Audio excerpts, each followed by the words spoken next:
Hey, good morning, team. Happy Memorial Day. And so last week we had some challenges with case study 5.3. And however, it's a very important case study. And if you were experiencing these challenges, you were not alone. Okay? Uh, so basically, the gist of that exercise is when you look at a competency, and let's say the first one that is use culture. Uh, how did they say it? Wait, uh, displays the Department of Transportation's culture. Well, when we put that at a 5 point scale, if that is your behavior that you are supposed to meet to get a satisfactory performance to display DOT culture, what is exemplary? Is it communicates DOT culture? Is it evaluates DOT culture? What is unsatisfactory? Is it fails to meet? Is it does not display DOT culture? Is it, yeah, I don't know. So these are the things that we think about when we're writing our performance evaluation. And they have to be very specific because let's say you're evaluating somebody on dress attire.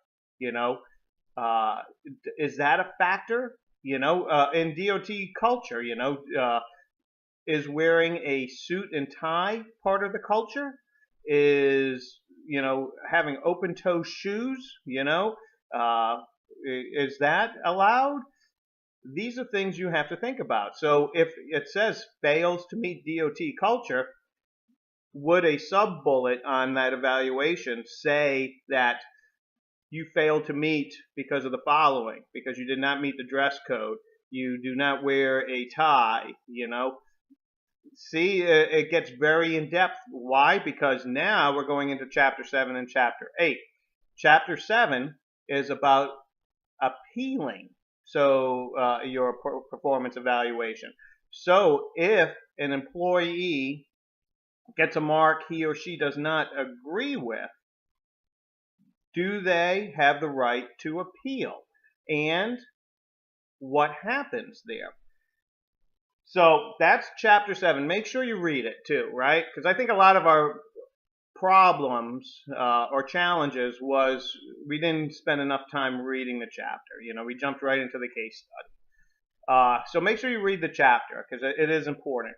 Chapter 8 is actually on my favorite subject, which is on employee development, not so much performance monitoring, and it's on 360 evaluation. So what a 360 evaluation is, it is, let's say I want to work on my leadership skills.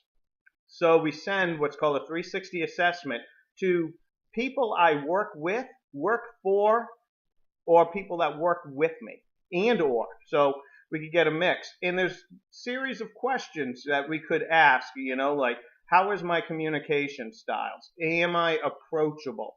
Am I organized? Do I work well with others? And so this provides feedback to hopefully a coach that will coach me on my leadership and performance development.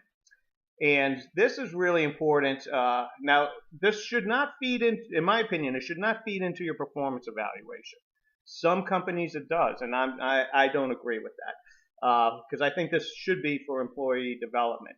So what happens is you get all of this feedback, and you can tell because we all know those people that kiss up and kick down, right? You know what I'm talking about? They kiss their boss's butt because they're writing the performance evaluation, and anybody underneath them, they kick down, right?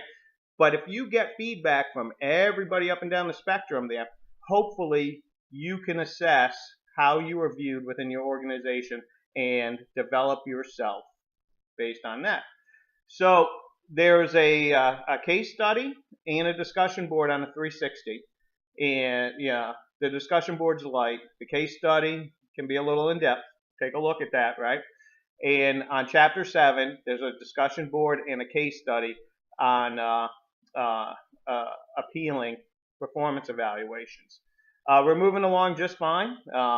As you can tell, my teaching style is, of course, stick with me, right? Because it's all tying together. I hope you guys see how this is tying together now, and don't fall behind, right? Because you know, we're already in week 4. We only have 3 more weeks. So once again, happy Memorial Day. It's a rainy day.